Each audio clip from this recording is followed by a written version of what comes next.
it's time to expose the truth about black poverty in South Africa. Yes, it's time to expose the truth about black poverty in South Africa, Rob. Let's hear it.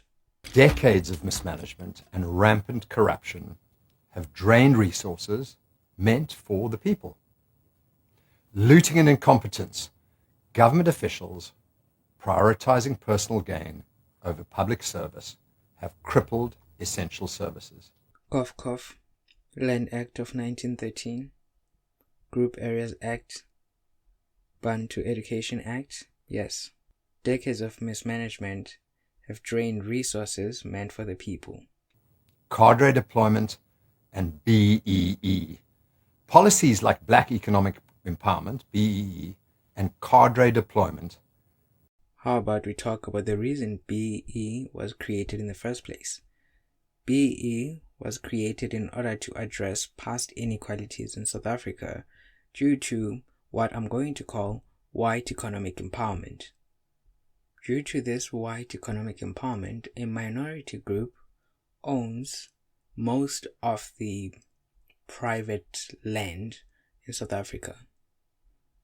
But of course, we're not going to talk about that today, because, BEE is so bad.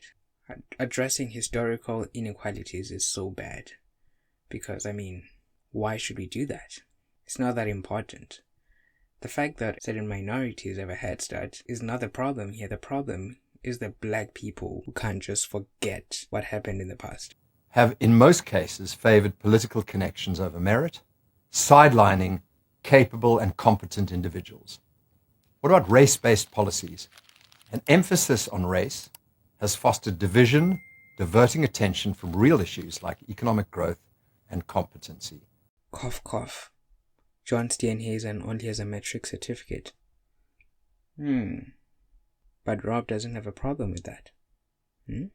What happened to favoring skills? We know all of this. It's disgusting. So let's cut through the noise.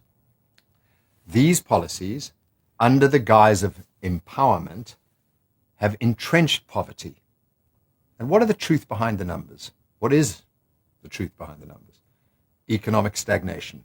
Favoring political loyalty over skill has led to inefficiency and economic decline. And public distrust? Continuous corruption scandals erode trust in institutions, deterring investment and deterring progress. And what they don't want you to know, merit is ignored.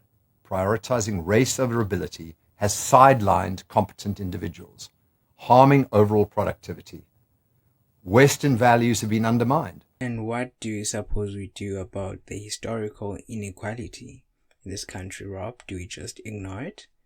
Do we just act like the past never happened and we just continue with our lives? But if we get action in the right direction, we can have a thriving, equitable society built on competence and integrity. Or we can have one built on inequality like the Western Cape. Have you seen the difference between the areas in which white people live and the areas in which black people and colored people live in the Western Cape? Go to Khayelitsha, go to Langa, go to the Cape Flats, and you'll see the stark difference between these two areas. Clearly, the DA does not want the status quo to change.